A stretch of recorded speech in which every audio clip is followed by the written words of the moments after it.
নেপাল তিব্বত সীমান্তবর্তী ভোতেকোশি নদীতে আকস্মিক পাহাড়ি ঢলে অন্তত ২০ জনের মৃত্যু হয়েছে এবং নিখোঁজ রয়েছেন প্রায় ৪০০ জন।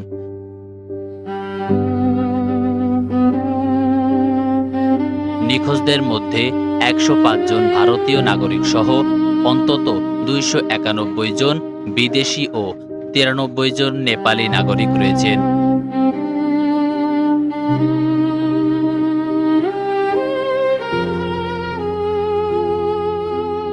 আজ বুধবার ভোরের দিকে নেপালের রাজধানী কাঠমান্ডুর উত্তরাঞ্চলীয় রসুয়া জেলায় এই প্রাকৃতিক বিপর্যয় ঘটে।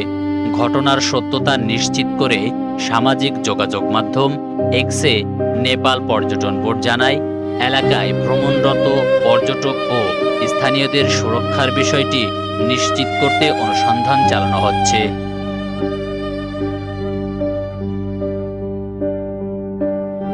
পর্যটন বোর্ডের হিসাব অনুযায়ী নিখোঁজ ২৯১ জন বিদেশি নাগরিকদের তালিকায় রয়েছেন ১০৫ জন ভারতীয়, ৩৭ জন প্রবাসী ভারতীয়, ১৭ জন মালয়েশিয়ান, ১২ জন ব্রিটিশ, ৪ জন দক্ষিণ আফ্রিকান, ৩ জন আমেরিকান, ১ জন অস্ট্রেলিয়ান, ১ জন ডাচ নাগরিক এবং আরও ১১১ জন অন্যান্য দেশের নাগরিক, যাদের পরিচয় এখনও পাওয়া যায়নি।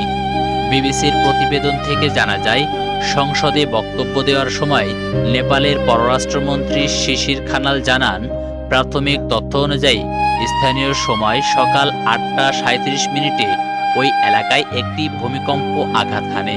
পরবর্তীতে ভূকম্পনের ফলে সৃষ্ট হিমবাহ ধ্বংস থেকেই এই ভয়াবহ পাহাড়ি ঢলের উৎপত্তি হয়েছে বলে ধারণা করা হচ্ছে।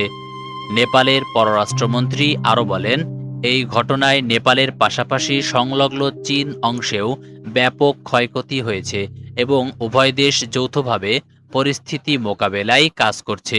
এ পর্যন্ত প্রাপ্ত তথ্যে নেপালের ২৬ জন পুলিশ সদস্য, ৯ জন সশস্ত্র পুলিশ সদস্য এবং ৪৪ জন সেনা সদস্য নিখোঁজ রয়েছেন। এছাড়া স্থানীয় কাস্টমস ও ইমিগ্রেশনের একাধিক কর্মকর্তাও নিখোঁজ রয়েছেন।